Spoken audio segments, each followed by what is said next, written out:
Welcome to Kinship Cafe. I'm your host, Jim Jones, and delighted everybody's here today. We're going to continue in the Daodejing. We are on chapter 22. So let me start with sharing my screen.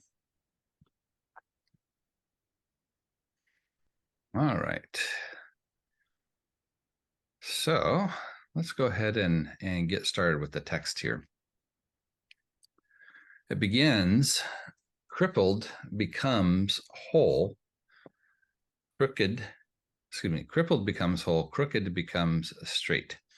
Now, I always wish I could ask the translators why they made the particular word choices that they did, but I wanted to show what the more literal translation of these are because they tie into a larger concept. And when you have concepts that are consistent throughout the text, if it's translated different ways in English, it makes it harder to see the connection between the different ways that it comes up and it's talked about. So let's just look here real quick. So the literal translation of this first line would be yield, then whole.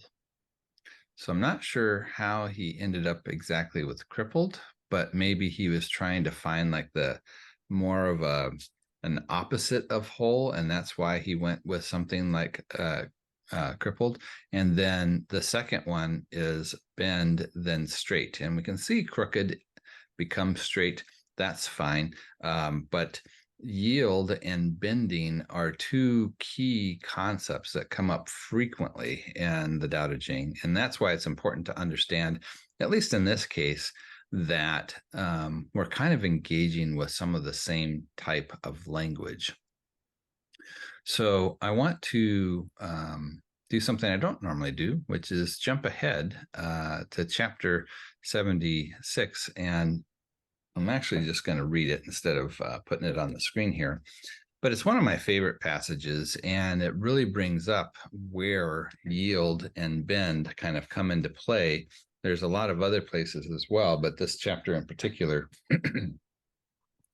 makes a good point regarding those terms that helps us to be thinking on the right path here. All right. So I'll be reading again from the Addiss and Lombardo translation. It says, humans are born soft and weak. They die stiff and strong. The 10,000 plants and trees are born soft and tender and die withered and... You know, it's funny. I didn't look at this particular translation up front. There's a word here I'm not familiar with. I believe it's pronounced seer, but it's S-E-R-E. Anybody familiar with that term? Oh, let me look it up. Thank you. So it continues and says, the stiff and strong are death's companions. The soft and weak are life's companions. So I realized suddenly I needed to really have the other translation. So I'm going to grab the other one real quick because it's going to bring up, again, the Addiss Lombardo. I like it, but it's pulling in some different things here. Sear means dry or withered, especially of vegetation. Gotcha. And is that how it's pronounced, as sear? I think so. Yep, it is. Perfect. Okay. Yeah, here we go. So this is Feng in English, the other translation that we normally use in this course, but I like the way it's bringing up this translation here. A man is born gentle and weak. At his death, he is hard and stiff. Green plants are tender and filled with sap. At their death, they are withered and dry. Therefore, the stiff and unbending is the disciple of death. The gentle and yielding is the disciple of life. Thus, an army without flexibility never wins a battle. A tree that is unbending is easily broken. The hard and strong will fall, the soft and weak will overcome. So we can see where this idea of yield and bend makes a lot of sense with a lot of what we've been seeing in this idea of how to engage with the flow of things in terms of the patterns of things that they find in the Tao. And the very clear example that's coming up with this is with a plant, it could be in a severe storm. And if it's able to be flexible, if it's able to bend, when the storm passes, it's going to remain whole. It's going to be able to be, again, straight. There's this idea that it's yielding and it's bending is the thing that allows it to, in a sense, survive or to continue. Very kind of a key theme that comes up within Taoism in terms of a strategy. And so we're starting to see here a list of things in terms of thinking about how does the Taoist engage in culture, especially when that culture is not really consistent with Taoism. So the opening thing here is taking this idea that the yielding or the bending is going to become whole and straight. So becomes is an interesting word. We can see that in the more literal translation, it's then. And this kind of leads us to a couple of different directions. So when we're thinking about this connection between these words, are we saying that we want to strive for crippled because it's then going to become whole? So it becomes kind of like a strategy, or is it something along the lines that things are going to naturally transition from one thing to the next?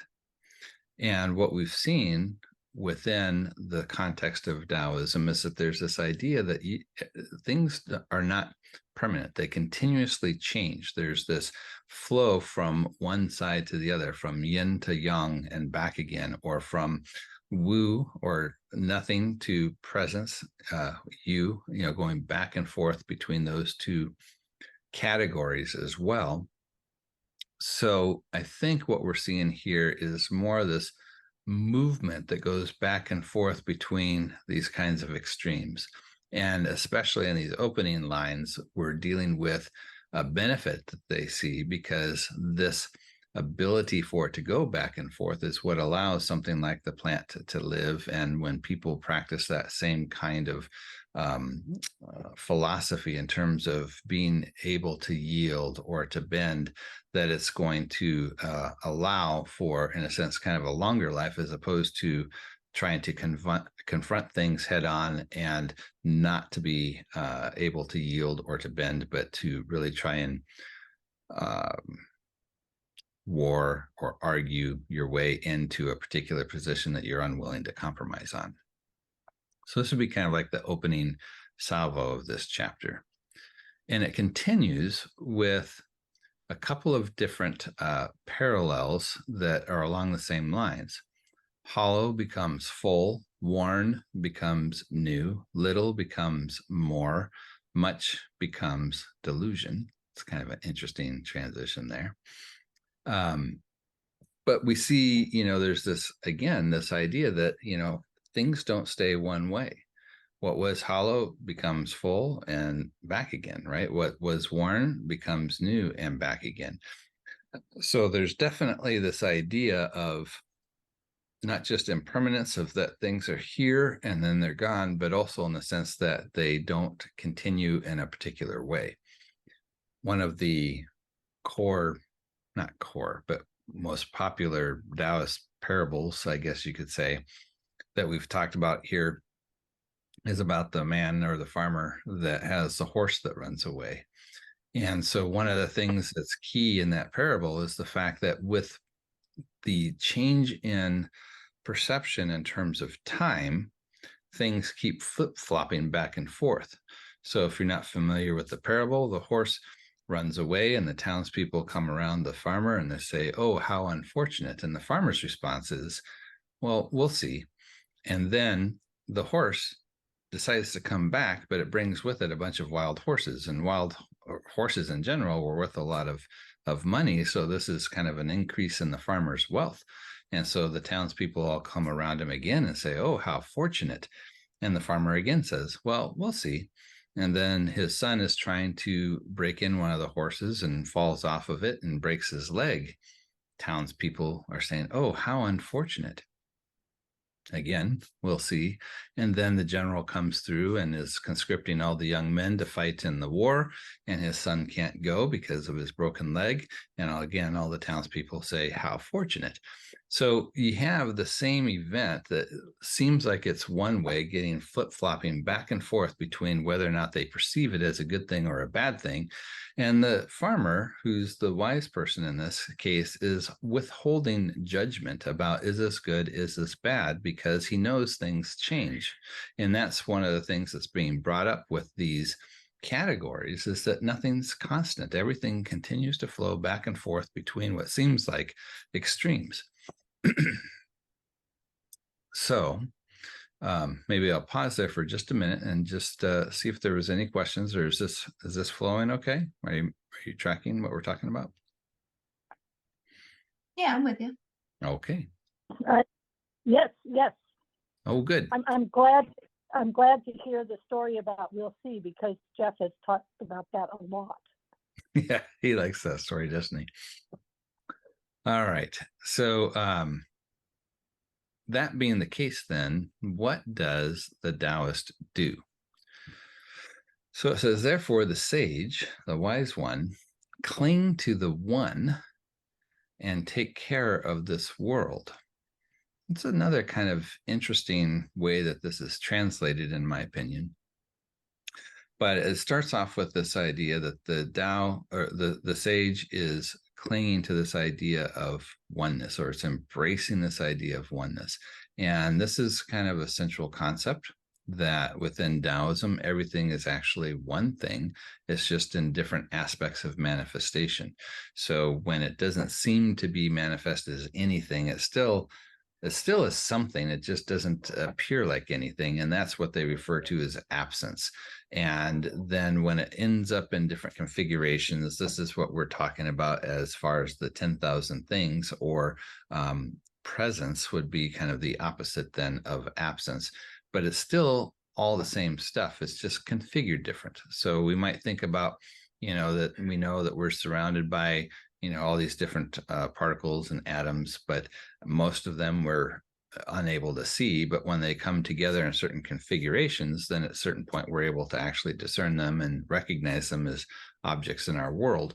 So in a similar way, everything is actually something, whether it seems like nothing or not, and it's just configured in different ways. And so this would be kind of the foundation of the idea of oneness, that there's just one thing, but it's all manifest in different ways, and there's a pattern to how it manifests that we can learn to take advantage of, or to work with, in order to bring our lives into harmony with that, which would be the ideal for the Taoist, in terms of how do we really experience life to the fullest? How do we get the most out of this life? How do we avoid unnecessary suffering? The more that we can be aware of these patterns and participate in them, then we're going to do, in a sense, what we're kind of naturally designed to do. So that's the importance of the oneness and participating with that. So if the sage is embracing that or clinging towards that, and then it says, and take care of this world. I mean, this could be looked at in a couple of different ways. Is this meaning that the sage is, because of his knowledge, is then working to maintain this throughout his sphere of influence? Or does it mean that he's more of a role model because he's demonstrating? A couple of different ways it could be taken. There's another translation here I like that kind of brings this concept out a little bit more. It says, thus the sage adheres to this one principle and regards it as the pattern of all things. So it could simply be that this is how he's structuring and living his life, because he's recognizing this oneness. And I think that kind of makes a lot of sense, because there's not a lot of trying to coerce or convince people to do things a different way. There's definitely a discussion about why they do things the way they do, and they definitely advocate for a particular position within their own writings. but it's not a coercive thing. It's more of a invitation, and doesn't this make sense kind of a thing. So here, I think this kind of brings out a little bit more of that approach in terms of what direction the sage is taking. So once the sage or the wise person is making this choice, adopting this viewpoint of embracing the one and working within this cycle of patterns, then what does that mean for how they engage in the world? So they've kind of started in the first part of this by listing a set of things that seem like extremes, but they're saying that it continues to flow back and forth between those, which is because everything is actually one thing, that is possible. And then it says, based on that, then the sage is holding on to this idea, and it becomes this pattern that he's using for how he engages in life. And so the next part of this is, what does that look like? So it says that the sage do not display themselves. So they're not making it a point to show off or be, look at me kind of a thing. And as a weird kind of consequence, they shine. And I think we need to be careful here. This isn't that they are not displaying themselves in order to shine. That's not the goal. It's not like they're being disingenuous in the sense of, I really want to shine, but the way I get there is by not displaying myself. It's more that because they recognize these patterns, it doesn't make sense to display themselves, because they see themselves as just part of this larger whole. And we've kind of talked about more of this like ongoing causal chain, that they're just kind of one of the links within this whole process. It doesn't make sense to say, hey, I'm, the reason that all this is happening. I'm the one that's important here, so pay attention. Instead, they withhold themselves from both thinking that way, but also presenting themselves that way. But as a consequence, because it's so unusual in our world for people not to be putting themselves in that position when they happen to have that good luck or things that go their way, and they happen to be successful at something, they want to claim that credit so that they can get the, the fame and fortune, so to speak. So when somebody doesn't act that way, it stands out. And that's what's happening here. It's not that they're trying to stand out, but they end up standing out because they're not participating in the same, circus that everybody else is, in terms of, this game of trying to, get the most toys. So that's how they kind of stand out. Again, they do not assert themselves and therefore stand out. So we can kind of see a little bit of this happening again. A little bit more. They do not praise themselves and therefore succeed, and are not complacent and therefore endure. So they continue to work at whatever they're working at, but they just do it because it's the thing that they're supposed to be doing, not because they're trying to, make a name for themselves or anything like that. So we see a definite strategy for how they're engaging with life based off of this underlying reality of oneness. And the next line here is really going to highlight the core point that is related to all this. And this is a recurring theme as well. But here we have another translation challenge. It says, they do not control is the translation here, but it's actually the word that in other places we've seen translated as contend. So they do not contend, and therefore no one under heaven can contend with them.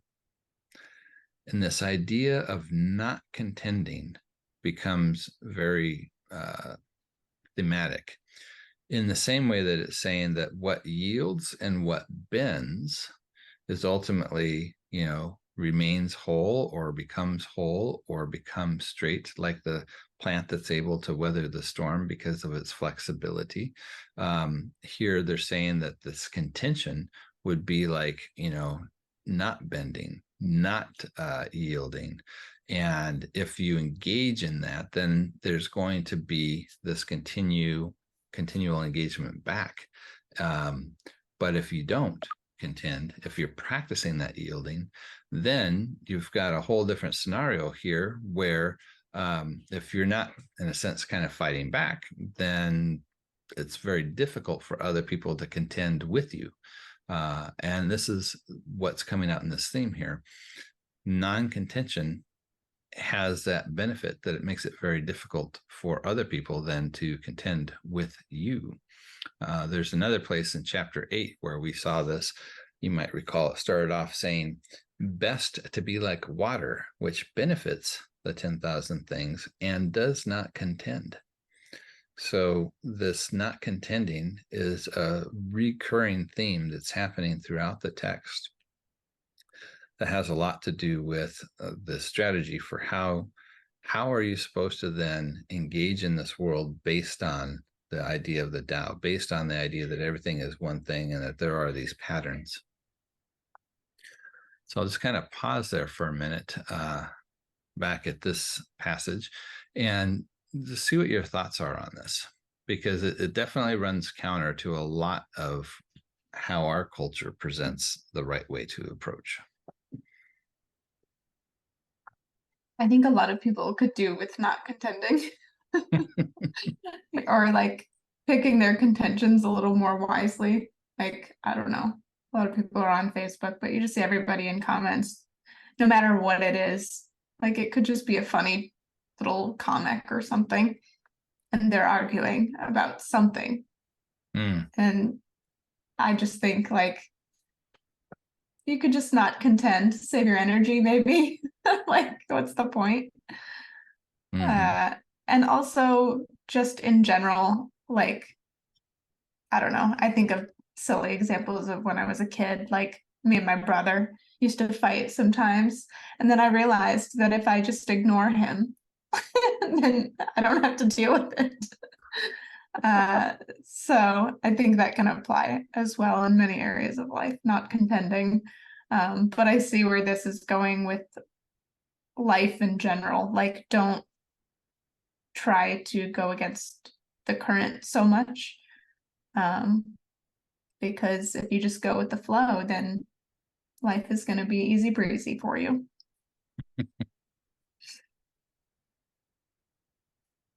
My thought, sorry, go ahead. No, go ahead.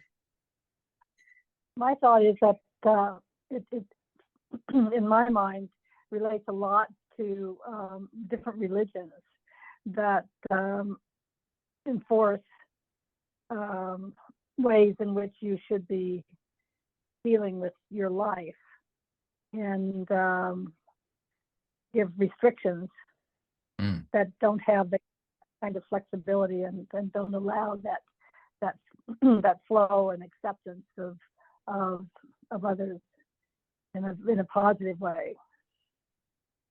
So that's kind of where my mind has been, and also in terms of politics. We have such strong views coming out of one side or the other that it's difficult to even have discussions. Yeah, definitely. Things aren't really discussions anymore. Like, you can't really have a conversation with somebody very easily that has an opposing view. It's usually just goes straight to arguing now. Yes, agree completely. So in fact, it keeps I think it's, when you say you can't have the discussion, it means that you're silenced. You might as well not even bring up the topic. Yeah. So I think we can see and kind of these types of topics that they've presented here in the text, and also kind of the ones that we've brought up, how being flexible, being able to bend is something that we can see as positive. But clearly this isn't a core value within our culture. What if you had to guess about, why that is in terms of what would they see as the problem of this, what do you think that might be? Leadership, not leading by example. Or really trying to prove your point because you want to be right. It doesn't matter that you learn something from a different perspective or understand somebody else. It's that you are the smartest person in the room, or, what you think is the right thing. Well, those could definitely be some examples of how we end up contending, but I'm thinking more along the lines of a strategy why people might think that not contending is a bad strategy. Oh, Well, I was thinking that it could lead to chaos. People were going to go in all different directions. So how do you organize so that people follow without giving some strict directions on what it's supposed to be doing? Mm-hmm. So this I always think about driving. Mm-hmm. When that example comes up, like, what if there were no lines or lights or signs? Like, it would just be chaos. Yeah. So there's definitely and I think this would maybe get at the core of why people would be suspicious of this kind of strategy is, what do you do if somebody's just being a jerk or not sharing, or, if we need to organize larger groups of people to reach these group goals, but somebody's not playing along, how do we get them in line? And so these are a lot of the similar kind of topics that we see being addressed within Taoism in terms of the question about artificial social hierarchies. If we're trying to get people to conform to a pattern that's not natural, getting everybody to march in step or everybody to work on a particular goal that isn't necessarily what they want to do, then you have to start to force, right? You have to contend. And in doing so, there's going to be pushback, there's going to be rebellion.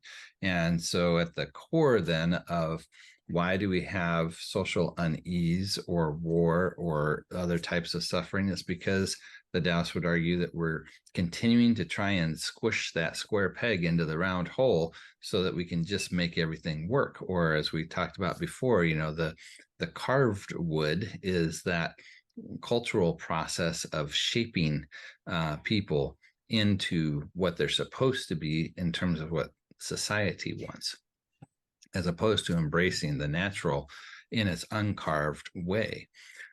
So it brings up some big... Go ahead. One of the things that occurs to me is that I think a lot about when people's behavior goes off the rails, they don't understand that there are consequences. And sometimes I think it's knowing what the consequences are going to be acts as a way to keep people in line. So we Go ahead. we have prisons, and in the extreme cultures we have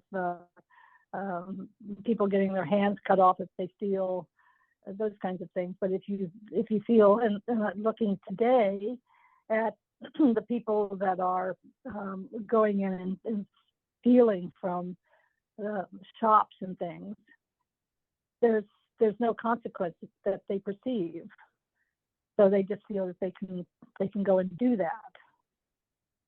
Yeah, so a lot of interesting points that are being brought up there. One is, what do we do about people who aren't conforming to society's rules, like not shoplifting, or, not getting on board with things like supporting, certain social initiatives, or in extreme cases, not getting on board with the war or something like that. how do we address that? And I think that where the Taoists would argue is not that there isn't legitimate situations in which there's larger, more cooperative type activities, but I think to Taylor's point earlier, and thinking about traffic, that there's a different approach. So we can identify traffic rules. And again, these are just completely made up. There's nothing objective in nature that says this is how you're supposed to drive. Everybody's on the right side of the road. Obviously, there's other places where people focus on the left. And the signs and the symbols that are used on the signs are just, whatever we happen to have made up. And we just tell people this is what it means. But the difference here is that you don't have to work too hard to convince people why these things are important. If you didn't have a high level of confidence that everybody was going to be on the proper side of the road, it'd be very difficult to trust driving at 60 miles an hour, not knowing that if coming around the corner, there's not going to be somebody coming in the opposite direction in the same lane. So we can see the need for something like this. It can be justified. And this is kind of getting to what you were saying then, Judy, about the not recognizing the consequences. So because it's very easy to see the point of something like traffic laws, it's, yes, we still have people that are, fudging on those, and we have to address them because they'll do things that they maybe don't see the justification for as much. Why is it wrong to speed, for example? California, where I live, seems to most people have kind of rejected that whole idea, and pretty much everywhere you go, people are traveling very fast. So it's a justification problem. And I think this is where the Taoists would really want to focus, is that if you're going to try and impose something in terms of a cultural norm, it's not that you can't have cultural norms, but you definitely need to be able to defend why we should have it. If you're going to ask somebody to restrict their behavior in some way, you need to have a good justifiable reason for it, not just because, or because I've got the most money, or because, you need me and I'm going to take advantage of that to leverage some type of behavior to accomplish my goals. Those kinds of more abusive and authoritarian and control mechanisms would be what they would say at the root of why you have these social eruptions, why you have these protests, why you have these wars that break out. And so by not trying to, again, force the square peg into the round hole, but recognizing the uniqueness and working with that uniqueness would be how they say you avoid that, how you avoid that contention. The other thing is you end up with some interesting perspectives. So again, with the example that Judy brought up about shoplifting that seems to be going on, and it's kind of an interesting social phenomena. I must not be traveling in the same circles, because I hear a number of people talking about this particular issue, but I haven't actually come across it at this point. But from what I've heard, and you can correct me if I'm off base here, but it sounded like that the critique was some law was passed that said if it's under $1,000 or something like that, that you can't be persecuted for stealing from the store if it's less than $1,000. And because of that, then it's opened up the floodgates, and people are stealing stuff from the stores all the time. Is that correct? Is that what I'm hearing? Well, that's certainly what we're hearing, and I'm not sure exactly where it's coming from, but I guess they're basically saying and again, I guess in my mind, it gets back to the consequences. We're not going to be prosecuted. We're not going to have to worry about going to jail. Nobody's going to pick us up if it's under that amount of money. Yeah. So it becomes an interesting question at this point, right? Like, is the problem that we have not, I mean, obviously there's some reason, if this is true, that they have set that dollar limit because maybe there's a problem with the amount of resources to address, all the petty larceny that goes on I potentially. just looked it up really quick if you're interested. Oh. I looked it up on like a Snopes-like site. It says, no, you can't steal up to $950 worth of merchandise in California without consequences under Proposition 47. The proposition reduced the punishment for certain theft crimes, but it still classifies shoplifting as a misdemeanor. Gotcha. So, but it seems like there are a lot of people that think that. So just the thought that, could be doing it. The perception, right? Yeah. So you've got some conflicting ideas then about what's going on here. One is we need to be tougher on crime to keep these thugs from breaking in and stealing stuff. But I think, and I'm just guessing, if we went back in time and we were to ask the Taoist sages, what is your take on this? I think there would be a bigger question about what's behind the social structure as a whole that's generating people who feel like they need to steal. And that's a harder question to ask because it's much easier to say that person is the problem and they just need to be locked up versus looking at the larger question of how are we structuring things? Have we created a context in which there's such dramatic inequality between people that they feel like they have to break the rules just to survive? I'm not saying that's what's happening, but it's a question. Or, is there something that's happening in terms of the environment that we're forcing people to live in that is so inhumane that it's generating people that have no sense of social connection because everything that they've known is essentially growing up in a war zone. They don't understand the concept or the value of things like security and safety. Again, not saying that that's what's happening, but it's questions, right? If we take those larger questions into consideration, it requires us to be thinking about what we're doing as well in terms of participating in this larger social construct. And the bottom line is, for the Taoist, it's all made up. It's all just a game in the sense of, what is money? What is the idea of store ownership or even property ownership? All of this stuff is simply ideas.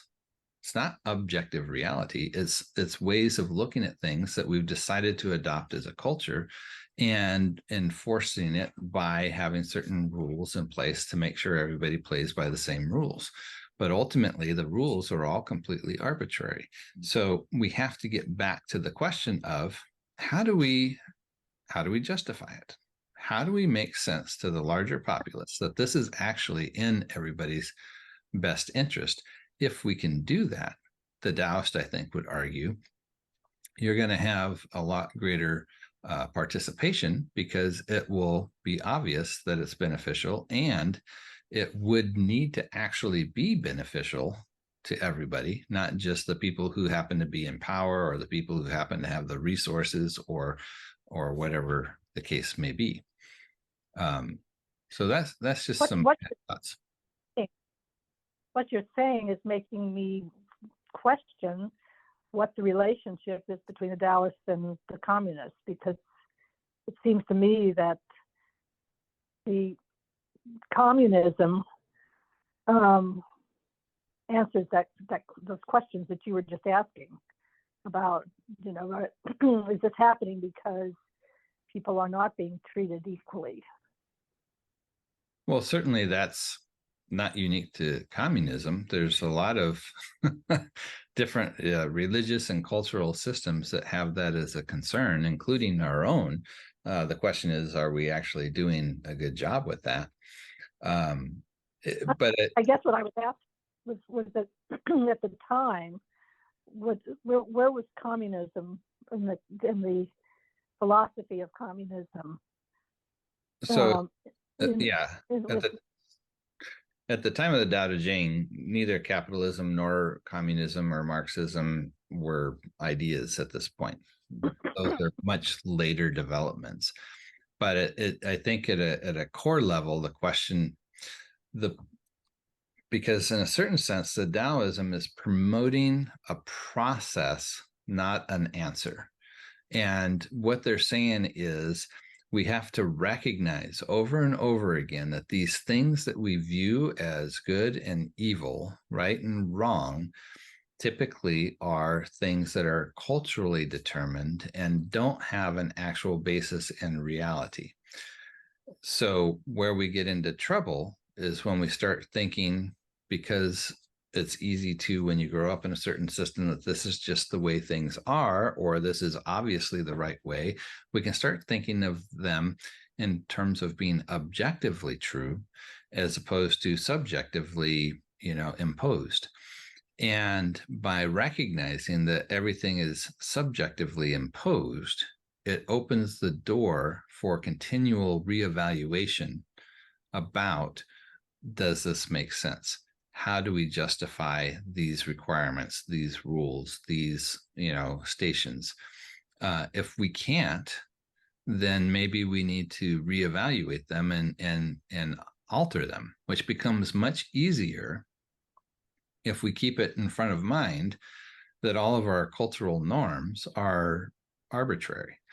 If we start to think that they are natural or objective or divinely inspired or any of the other things that try to make them more solid, it becomes a lot more difficult to change them or to even question them.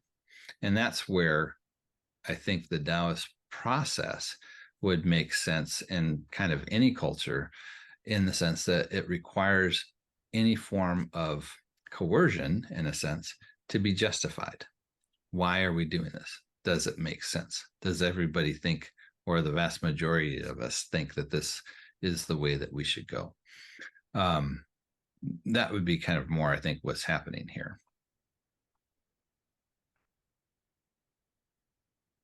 Makes sense. Yeah, it's not an advocation for, capitalism or communism. It's obviously predates both of those, but it's more of an advocation to try to see the situation as clearly as possible. Because whatever solution we come up with for a perceived problem, if we're not seeing the actual problem clearly, the solution is going to be dysfunctional. We need as much clarity as we can on what's actually going on in order for the solution to actually be beneficial. So after that fun stuff, we talked about the water. It concludes with the old saying, yield or crippled becomes whole. So going back to that first line there, is not empty words. It becomes whole and returns. And we've seen returns here and other places used to talk about that kind of impermanence between absence and presence, where things go from no thing to thingness and then back again. It's this whole cycle. So we have this pattern of how all these things unfold, but also while you're in the present side with that yin yang aspects, that there's this constant movement back and forth between yielding and wholeness, and how that needs to also be thought about. So essentially, this is just a conclusion to the whole discussion above, that because nothing stays the same, everything's completely flux between the two extremes, and because everything is in effect one thing, but it's going through different manifestations, then all of this is not simply empty words. It's not just, idle talk. There's a benefit. And ultimately, the benefit is this idea of becoming whole and ultimately returning to that source. And then the process continues. So that's chapter 22. We've got a little bit of time left if you guys had some additional thoughts or questions about it. No? Thinking. I, Hmm. I mean, I think it really gives a lot of reasons why in today's world it would be nice to go back to the philosophy that we're hearing from the Tao. Mm. I find it quite appealing. Yeah, there's a number of aspects, you know, from my own perspective. I come from more of a naturalist leaning, and I find a lot of parallels between at least the classical form of Taoism and naturalism. That makes a lot of sense to me. It's interesting that this is kind of meta, but it's like go with the flow, but go with this flow that I'm talking about, you know? Yeah, that is an interesting point that I meant to bring up earlier, because you were talking about that go with the flow. Because it's not suggesting just go with the flow of chase after form or fame and fortune.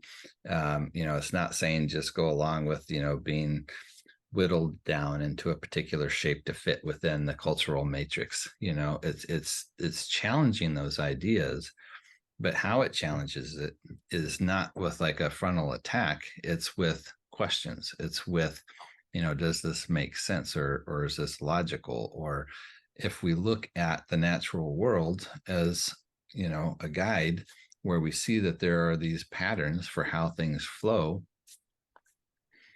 are we going against that? You know, we can keep bringing it back to, you know, our example of gravity.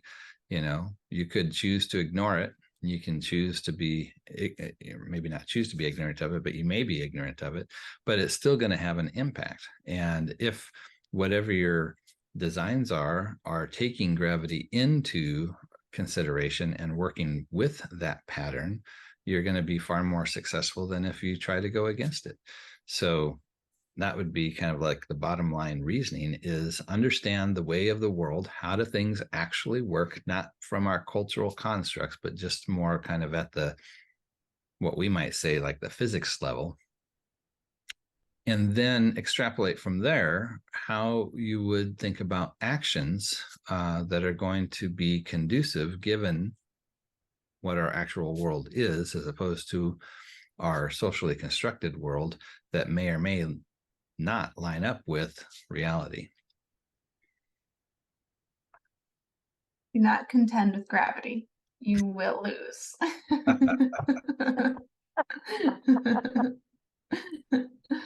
And there's lots of things like that in our world that we just fail to heed that advice. And I think it leads to a lot of and the Taoists would argue it leads to why there's the strife, because we're not paying attention to those kinds of questions.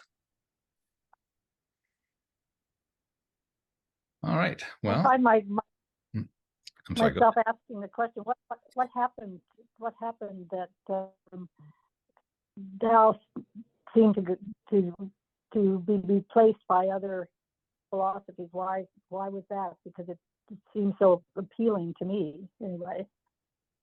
Well, it's not the only philosophy around, right? And there's others that are far more supportive of existing power structures, and you know, those are more likely going to be adopted. And I think that's what we see in ancient China, where this is coming into play. One of the chief contenders with Taoism is Confucianism, which really kind of won the day as far as from the government's perspective, which is far more about, you know, the peace comes through recognizing the proper relationships between people and that hierarchy that exists. And it tries to argue for more of a natural hierarchy. And it's not that often Confucianism is really kind of set up as the thing that Taoism is opposing. but there's significantly good things within Confucianism too. It's not like it was just this brutal idea that only made sense to the overlords and they just enforced it on people. It has its own appeal and it's very attractive. But they're different approaches, and it was far more compatible with empire than Taoism. And that's always going to be the case. So, it's going to be, yeah. All right. Well, I want to thank you for joining today. And if you're watching by video, if you'd like to participate in our discussion, you can go to www.kinship.cafe and register your email there. And you will get links for when we have our Zoom meetings, as well as our in-person meetings, if you happen to be in the Southern California area. And also links to the latest videos when these come out. So I just want to thank everybody again for showing up today. Thanks, Jim. Thank you. All right. Bye. Take care. Bye.